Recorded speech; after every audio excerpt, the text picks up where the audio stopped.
A very good morning. Thank you for giving me this wonderful opportunity for having a presentation video in front of you. So I'm being Sanchita Tiwari here. Today I choose the topic gravitation according to class 9. So I will be generally talking about that what is gravitation. I will be not talking about the scientific language or according to a science student. I'm just telling you according to layman. So what do you mean by a layman? A layman is a person who doesn't know anything about it. For example, your grandmothers, your grandparents, if you will be explaining them that what is gravitation, they will be not understanding what you are explaining. So according to them, if you want to explain, how you will be explaining this?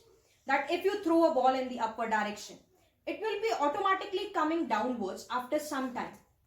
Or if you take a slide in the ground, so what happens? You go on the top of the slide and you just sit there and you come towards downward direction. So what is happening? In both the cases, you are coming downwards. So what is happening here? Why you are coming downwards? Why you are not going upwards? It can happen. So what is happening here? That you are coming downwards because something is attracting you. Some attraction is there between the objects. The one is the slide and the another is the ground. So there must be the attraction between the ground or the object. So the attraction, the force which is being exerted by the ground on the object, that it is making the object to fall down, that force is known as the gravitational force. So gravitation is a phenomena in which what is happening, there is a condition that you need two objects. Why we are needing two objects? Because there must be an attraction force. Repulsion can't be happen in this case, because if repulsion can happen, so these two bodies will be going apart from each other, and we don't want that. Being there is an attractive force, that is the gravitational force. So what is gravitation? It is a phenomena in which the two bodies is attracting towards itself. They are attracting towards each other. So that phenomena is known as gravitation. Now, you will be saying whether it will be depending upon the size, mass or anything. Sorry, but it does not depend. It does not depend upon the size. It does not depend upon the mass. It does not depend upon the nature of the body, whether it is a terrestrial body or whether it is a celestial body.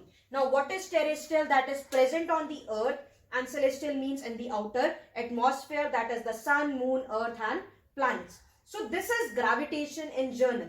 Now many scientists came. So in this case also a scientist came, that is known as Newton, and he gave Newton law of gravitation.